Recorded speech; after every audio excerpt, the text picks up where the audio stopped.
Ethos of Silence.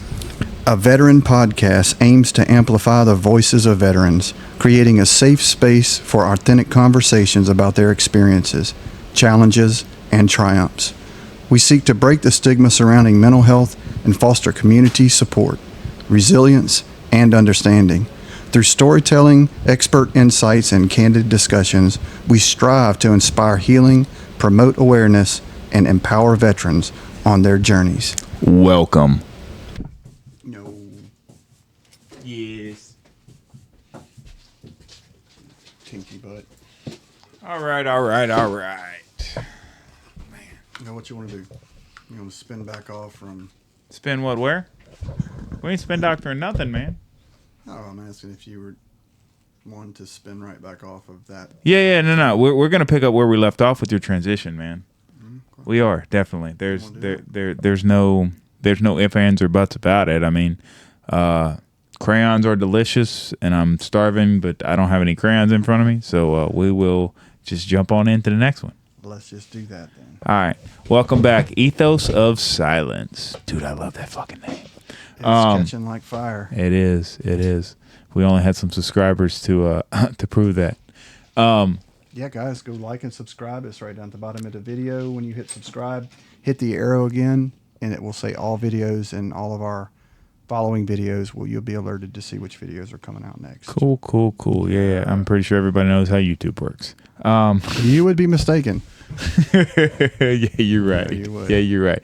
So your host here, Tim Loucks, and then I'm over here with my co-host, KG. What's up, guys? KG. Mr. US Kevin Army, Gomez. 10 years. How's everybody doing?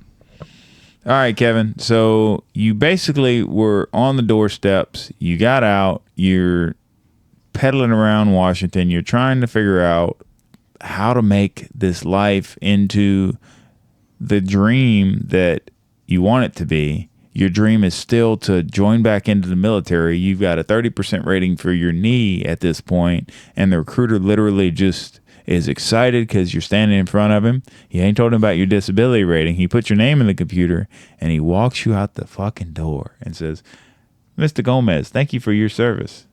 Poof. There went that next entry that I was going to try to make back into it. So, and I definitely ain't hating on him. Good guy, tried to get me back in, but tried to get me back into a sense of I need to take care of it another way. And again, we're still at the same place. The resources are not really there. The businesses are not really aware. We're still in 0304. Yeah.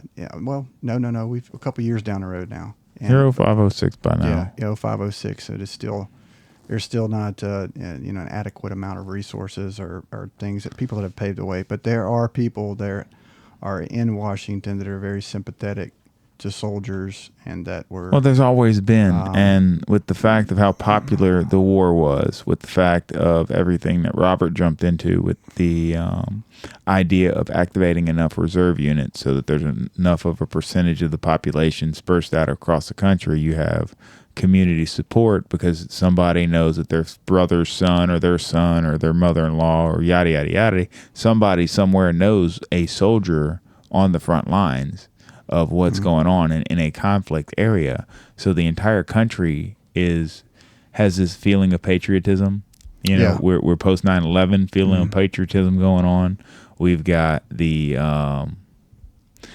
senators riding the coattails of saying they're patriotic, so they're trying to do different things and trying to stand up different programs. Mm-hmm. Seemed like the war was getting unpopular the more it went on, right? Of course, but but that's with everything. Anything that drags on becomes unpopular.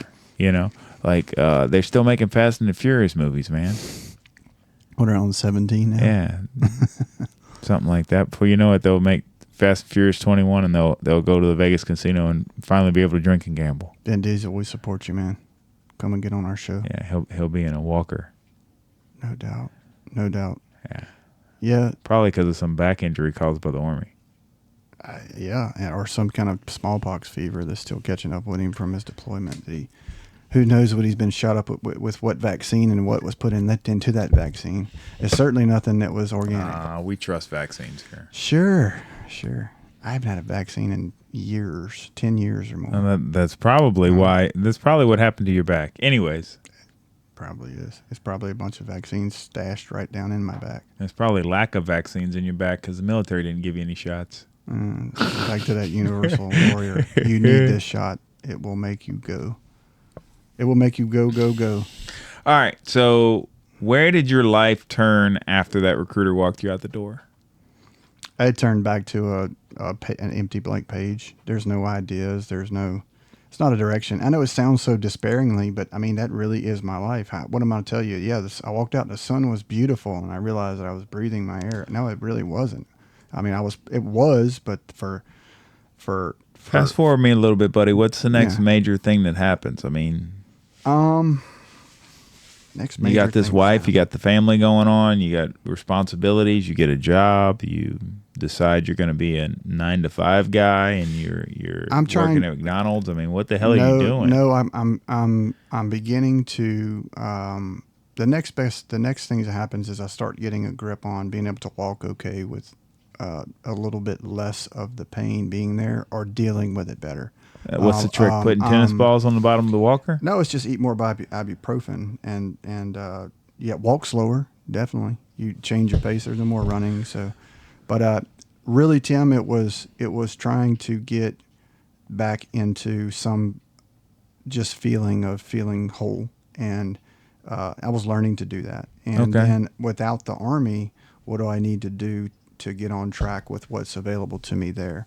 And again, as I said before, there wasn't a lock on nothing. So I wanted to be this, and America's fighting their own things anyway. I'm not whining about anything. America had all their own conflicts going on, but throughout this, and I decided I wanted to be a poker player and an alcoholic, and that made a lot of sense to me. Then you went to Vegas and won the Texas Hold'em World Series, or what? Dang it, I didn't get a chance to make it to there yet. Oh, another road popped up, but I did play enough good poker, and many hands of 12 and 14-hour sessions at the poker table. So what? Have like 16, 17 kids? That's not the type of poker we're talking about. Dang, Marines, man. That's like saying ice cold beer and then you sell me a root beer, right? That's it. Yeah, I got that one. It's real clever. Yeah, no, I did. It was fun. I tried it. Yeah, I told myself it was fun, but I had a very, very much failing marriage. There wasn't anything I thought of what, it wasn't like I woke up and was like marriage one day and this sucks. No, it was like I'm an extreme alcoholic and I got a lot of issues and I'm going through nightmares and sometimes I'm dragging other people down this. I'm dragging her all the way down this with me. Oh yeah. And they're trying to support me, but there's no way they can support me. I don't even know which way I'm going to need support to stand up. No, there's no one that can help me. Not even my wife at the time. She was having major mega problems. I think a perfectly capable person would have even struggled to try to see where that was going on. There wasn't a book even for that. Two perfectly capable people dealing with issues that are childhood traumas that they had no idea they had, that then they jump into. It creates a void that is just it's hard to deal with. Mental health takes such a fucking toll that it sucks. It really does. It comes down to all the little broken segments we get into. Oh yeah, I got so much stuff. Oh yeah, we'll get into that. You got some. So that was so my other sessions and my other episodes, they go back to faith. And so I did find some faith, and it restored. Yeah, healing starts in the mind. Of course. With anything. And so that's what, kept me going. And it also ties into the ethos. I didn't want to die anymore. I wanted to preserve me for whatever reason. It's also the amazing part in why this miracle drug works in combat but doesn't work when you get back. Like this miracle drug that was working there works in combat because I have a mindset that I'm here to do a job and I'm going to do that job. Something unfortunate happening to me is not going to take me out of what I'm here to do, me doing my part and me protecting the man to the left and right of me to get it done. Right.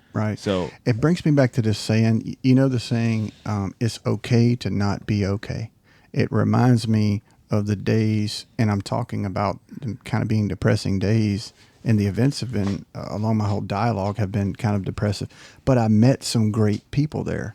But you talked about the depths and the tolls of two people still dealing with trauma. Yeah. It's the whole. I mean, I could go fishing and get everything that a sportsman's dream was, and go to great, but it didn't fill back up. Yeah, it's no. It I mean, you almost. You're still living in a gray world. It doesn't matter how great the experience is. Everything's still gray. So my next little thing, big thing, was crotch rockets.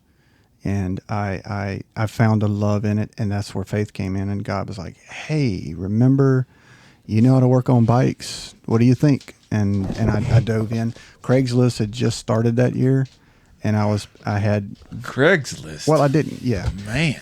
Yeah, that was something else. But there's a hole in between there. I won't dive into it. But in between me trying to find a job and living, we were homeless for a little while.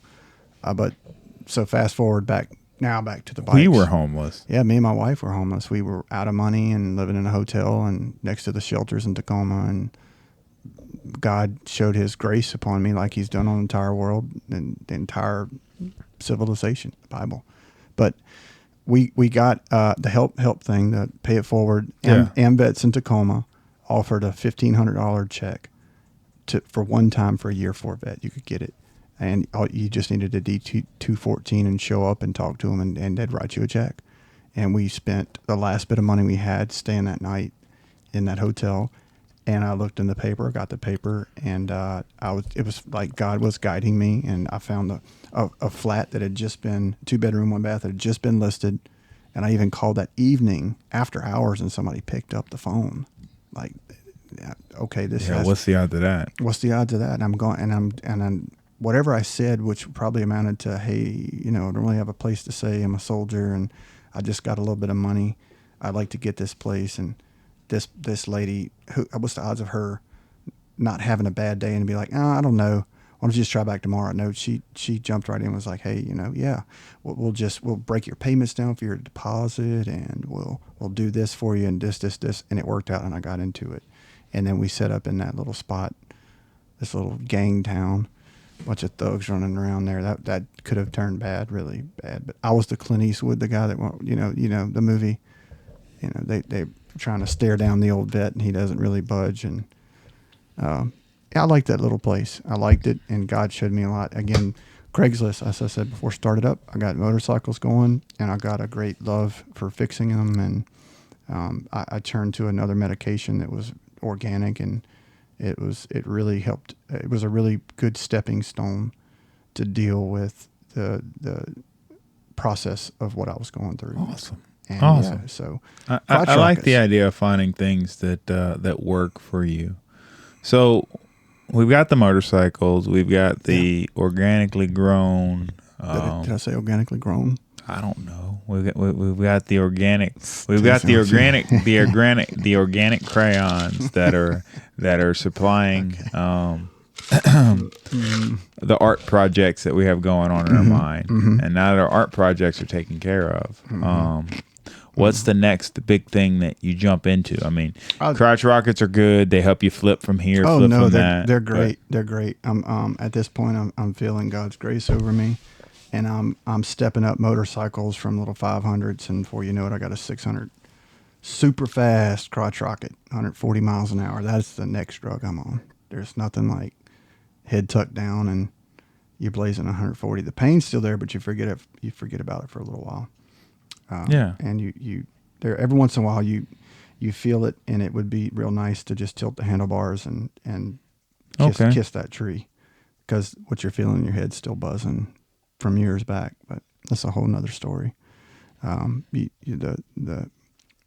It's hard to continue processing, and the fight sometimes the battle feels like it's overwhelmed you so much. So what types of therapy and what types of things have helped you the most in dealing with that? I mean, I know the coping mechanism, alcohol. Right. I feel like alcohol helps with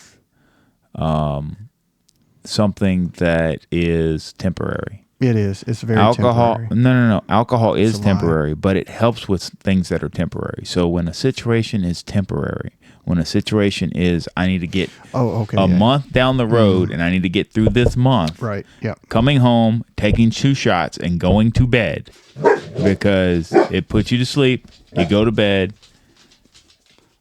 Hush these. It solves. I think it solves a temporary problem. It solves the fact that I don't have money for food. I have money for a bottle of whiskey. If I have 2 shots a day, this will last me 15 days. This is my solution. Yeah. The only problem with that, and I agree with that, I think it's a great stepping stone. And I told you my sobriety goes back to 16 or 17. And I've had a couple drinks in between that. Problematic alcoholics that would go to their death would have a problem with that. Well, yeah. I've had it. So you have to have growth. There has to be growth still happening. And that's where the alcoholism because the problem is not dealing with the problem. The problem is it's not just one drink. Mm-hmm. The problem is that it's a chronic problem, and it's never one drink. When you can't face the problem is still there after the buzz is gone. That's literally why you buy a 6-pack is so you run out after 6. Yeah. 24 and 36 is my numbers, but I hear you. But alcoholics now, there isn't any literally you buy what you're going to drink. That way you don't have excess. Yeah, if you know a 12-pack's not going to get you to work in 4 hours, then you're not going to pick up the 12-pack. You're going to pick up the 6-pack. Yeah. Well, needless to say, I'm not at all a fan of alcohol. Okay. But it has been a stepping stone, and here I am. So what are other coping things that you've done? So that was the motorcycles, and then like I said, I played. I spent a lot of time getting into the game of poker and playing Texas Hold'em. That was a great avenue to get me to get connected. I like the ideas and the avenues of. And that was good to get back and transition into to civil life, to be around people and feel normal, act normal. They don't know what's in my head. We're just playing a game of poker. Okay. And there's not a lot of talking going on in poker. There's money, chips going around. That was a great closet for me. Years and years of that closet. And it's something I learned around the hunting camp, so that there was a lot of reasons why that was good for me. Okay. And it didn't bury me in debt. I wasn't borrowing money to, pay off anything. I just wasted a lot of my time drinking and playing poker and trying to fix a problem that there's not really a book for a person to help. So after the poker, I think I settled down a little bit more. I moved from that place. Things were moving up. But as far as my growth in my faith, that kind of stagnated because... What's the next coping mechanism you jump into? It doesn't... There's not this really precise moment where there's another mechanism. At this point, I'm still growing in a direction because what about any types of counseling, any types of therapies, any type of things that they start to offer you, man? Well, in between those years where I was at that house there was a VA center nearby it. So dude, I love vet centers. Yeah, I went by and I walked in and there's old War, thank Mr. Earl McKay, World War II vet. He was sitting behind the desk and, hey fella, I recognize that look in your face, that 1,000-yard stare, sit down, Yeah. What can I do for you? You all right? Are you hurting? What's going on? And he really took the reins on getting me the help and the focus on how to fix that problem. So and that the best part time. about vet centers is whenever you come in, they have the magnitude of resources at their fingertips to point you in the right direction of what's going on. Oh yeah. So I mean, even if it's something that is very simple like a home loan, that you don't know where to start because there's so much information, there's so many websites that want to give you this and give you that. They're going to give you the down and dirty facts that are going to help. And Earl McKay had them. I didn't have to worry about filling out anything. He started all the processes. He was with the DAV, and I think that was the year I joined the DAV, the Disabled American Veterans, and he got me my percentages on my knees, and it was just enough. And just real quickly, the choices I had then was with the injuries that I had, because it just wasn't my back and knees or other things going on.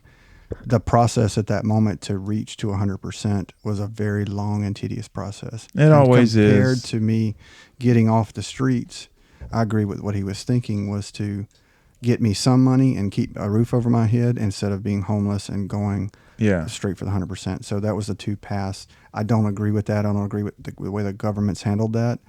Some of it I do. Some of it's grown. Some of it's outdated. There needs to be there needs to be a reevaluation and be able to transition what you have going on from being a TAD to being PNT. Yeah. But I mean, that's nothing that we're going to be able to change. No, it seems to be coming up from way upstairs. That's another thing we can talk about. I've seen the changes over the years. 20 years, like you said, I've seen in it. There was a way to do it, but there's not a way to get off the path. But they're doing the best they can, and God bless you for doing that, and those out there working in it. But, all right, so he puts me in groups. So you wanted to know about the coping mechanism. So it was really good to know. So how many people in this group? Is it other combat veterans? Is it World War II veterans? What did you got? Well, I'm still on Earl McKay. He's the first. He's the first counsel. He really is. He's the first person that cared enough in those years to say, "I know what you're going through. This is the process." So the VA Center also had vet groups there, and the vet groups is where I got to find out what dates they met, and you could go on leisurely when you wanted to go and meet up. And there's other vets there at that time, and Vietnam veterans back in 06. You know, you still got a great number of Vietnam veterans that are there and available. And it was walking up to a group kind of just welcoming you in and nonchalantly, "Hey, how's it going?" They were telling me about mechanisms that they had and coping mechanisms that got them through it once we sat down enough to level the playing field out and say, this was this. And one of the guys I remember explaining to me was that he was telling me to embrace the person I was, but I wasn't that person anymore. That was before the counseling with the in-depth stuff, but that was a great encouragement for me to go to these places. Without that group, I wouldn't have went from Earl McKay straight to a counselor. Nobody wants somebody scribbling in front of you and about to tell you you're crazy and then you need more pills or whatever. Opening up is difficult, and then your mindset of what a treatment plan should be and what they want to give you are two completely different things. And whenever they offer you, "Hey, here's a magic pill," you're like, "I don't want a magic pill. I want to work through what I have going on to try and figure out how I can cope with this, because I don't want to be stuck on a pill every day, or if I don't take my magic pill, all of a sudden, there's problems. I want to find a solution, not a remedy." Yeah, I just don't want a crutch. Let's face the problem. So this guy told me, what he said was very interesting. He said that, why don't you just have like a farewell for that soldier?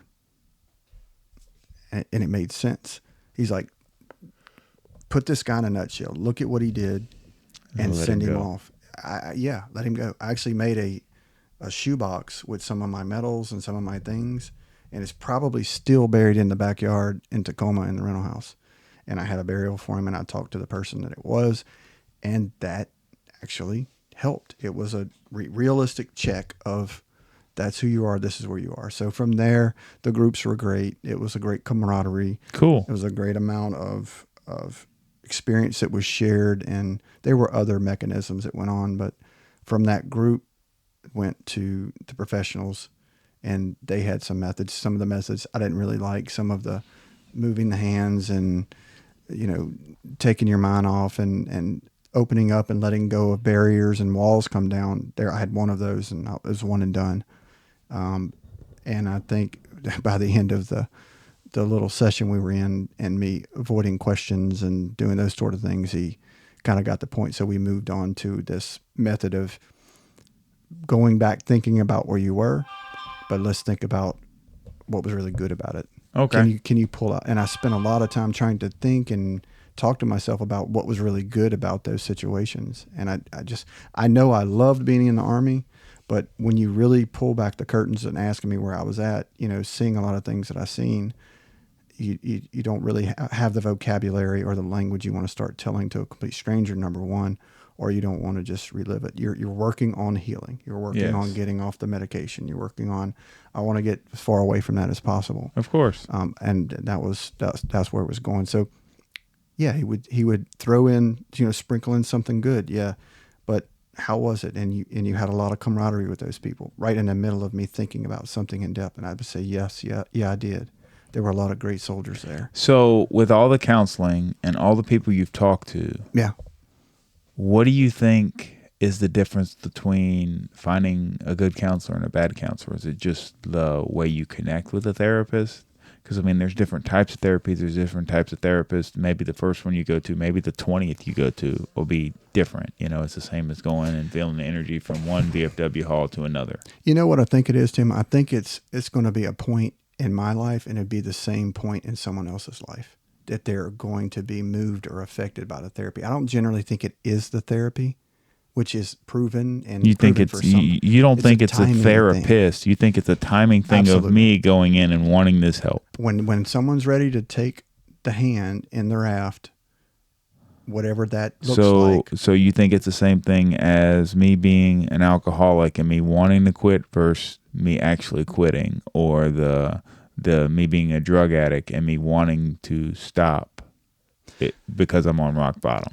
It is, but there's a reality still going on. The world's still turning. No, I mean, I understand there's still a reality. There's still the reality of everything. But yeah, I do 100% there's this other element. Yeah. But your willpower is probably one of the most important elements in the entire picture that makes and breaks the scenario. Yeah, as stupid as you might feel doing it, as vulnerable as it might be, or as embarrassing as it might be, if you just do it, then you can create the moment moving forward where I think the healing happens. So the idea of a placebo effect actually legitimately happening it starts in the mind. Is the fact of it starts in the mind. So if your mind isn't open to the fact of healing and you don't want to heal, you're not going to heal. No. If you're sitting at the bar drinking for every person that was killed or died there, I don't think, in my opinion, that's healing. I think it's honor. So I give all honor to that, but I'm not drinking to my buddies anymore at this point. I'm not thinking about them. I'm so far moved away from it, out of it, that why tamper with that anymore if it's about me healing? I'm not going to disrespect those individuals. They would want me to get healed. They would want me to be my best me. And being my best me isolates out the things for whatever soldier's hurting them. So I can get to that point. So maybe you won't drink alcohol, but a drink amongst fellow veterans. If you opened a shot here, I could have a shot with you and be okay. A drink amongst fellow veterans to acknowledge something. And yours is non-alcoholic in comparison, but it's remember. But it's to remember an event, a thing. Mm-hmm. Do you see a problem with that?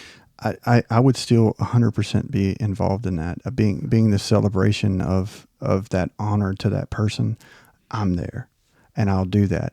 But to what means? What is it going to benefit me to be